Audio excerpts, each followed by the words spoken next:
I occasionally think how quickly our differences worldwide would vanish if we were facing an alien threat from outside this world.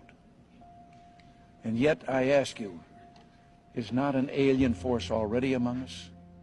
When I was a corporate manager of Fairchild Industries in 1974 through 77, I met the late Dr. Wernher von Braun in early 74.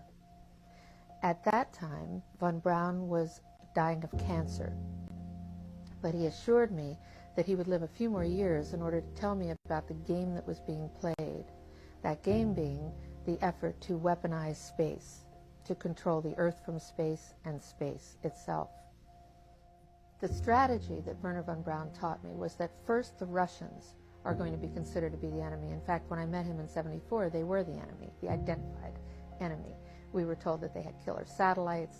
We were told that they were coming to get us and control us, the dirty commies, that whole story. First, the Russians were the enemy against whom we're going to build space-based weapons. Then terrorists would be identified, and that was soon to follow. We heard a lot about terrorism. Then we were going to identify third world country crazies. We now call them nations of concern. But he said that would be the third enemy against whom we would be needing to build space-based weapons. And the next enemy was asteroids. Now at this point, he kind of chuckled the first time he said it. Asteroids, against asteroids we're going to build space-based weapons. So it was funny then. And the funniest one of all was against what he called aliens, extraterrestrials. That would be the final card.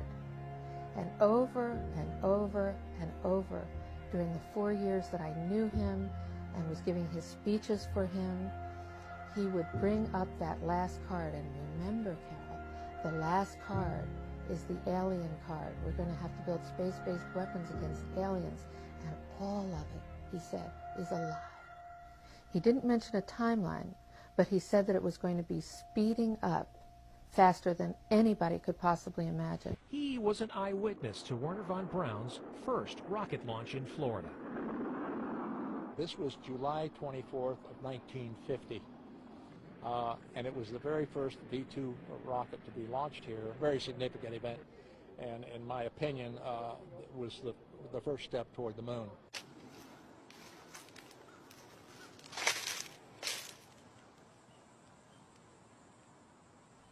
Psalms, chapter 19, verse 1.